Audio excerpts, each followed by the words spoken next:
Difficult situations are an inevitable part of life. चाहे अब वो आपके काम में हो, or maybe a conflict with a loved one, or an unexpected crisis.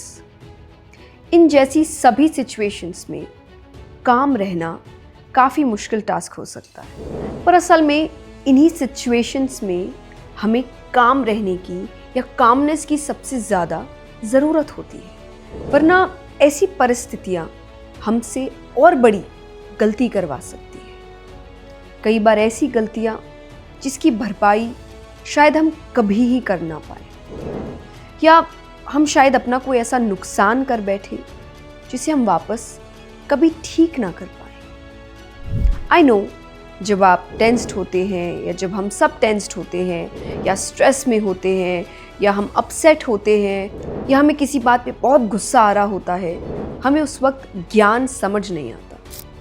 उस वक्त अगर कोई हमारा अपना भी हमसे आकर कह दे कि oh you should stay calm या थोड़ा आराम से हैंडल करो, शायद हमें और ज़्यादा गुस्सा आ जाता है।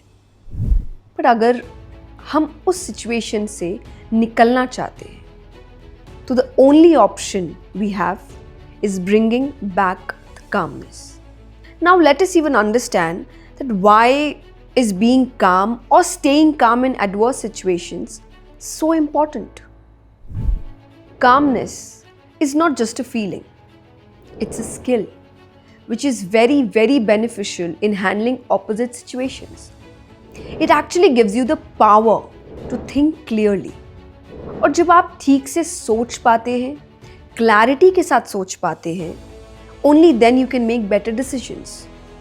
वरना कहीं ऐसा ना हो कि उस ओवर हाइप्ड इमोशन में, उस स्ट्रेस में, उस टेंशन में, उस गुस्से में हम अपना ही बुरा कर बैठे। It is also helpful in better communication. हम जब किसी अपने के साथ झगड़ते हैं तो एक्चुअली आप कभी नोटिस करिए, हाफ ऑफ द टाइम हमारी लड़ाई जो मेन टॉपिक पे है या जिस टॉपिक से हमने उस आर्ग्यूमेंट को या डिस्कशन को शुरू किया था उस पर होती ही नहीं।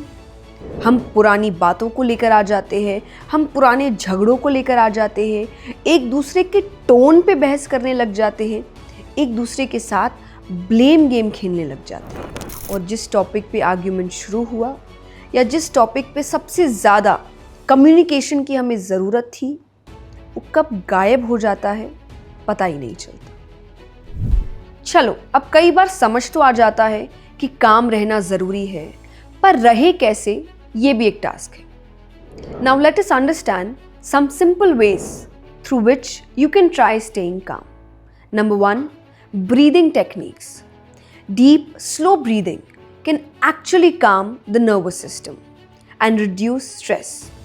जब आपको ऐसा लगे कि आपसे सिचुएशन नहीं हैंडल हो रही, you are losing your cool, just take a minute, just a minute, and have slow and deep breaths. And you will realize कि वो 1 मिनट में आप बहुत बेटर फील कर रहे हैं, आपको कामनेस की ओर वो ब्रीदिंग लेकर जा रही है। तो इट इज़ वेरी नेसेसरी कि वो 1 मिनट स्ट्रेस के समय हम तुरंत करें। Number 2, mindfulness.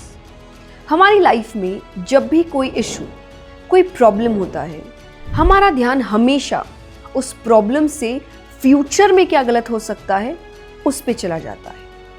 अब वो फ्यूचर में होगा या नहीं होगा ये किसी को नहीं पता, पर प्रेजेंट पर ध्यान देने की बजाय फ्यूचर की चिंता में अपना बीपी बढ़ाते रहते हैं। But actually the correct way to handle such situations is to focus on the present moment and let go of the worries about past or future. क्योंकि वो आपके हाथ में नहीं, जो आपके कंट्रोल में नहीं, उसके बारे में सोचकर क्या मिलेगा? जो हम चेंज नहीं कर सकते उस पर फोकस करके क्या मिलेगा? तो जो चीज़ें हमारे कंट्रोल में हैं, हमारे बस में हैं, हमारे पावर के अंडर है, उसी पर ध्यान देते हैं ना। बाकी चीज़ों का स्ट्रेस लेकर और कोई फ़ायदा नहीं, हम अपने आप को ही और ज़्यादा अपसेट, अपने आप को और ज़्यादा स्ट्रेस में लेकर जाएंगे।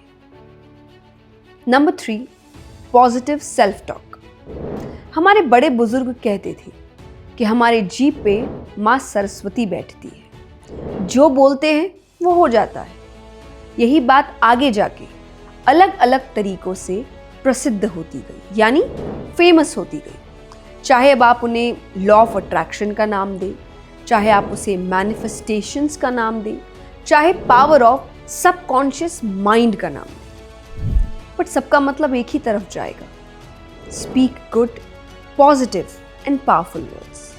खुद के लिए गलत ना सोचे, ना कभी गलत बोले, क्योंकि आप हमेशा देखेंगे कि जब भी हम ओवर थिंक करते हैं, हम सिर्फ उन्हीं चीज़ों के लिए करते हैं जो प्रेजेंट के बाद की है, यानी जो फ्यूचर में है।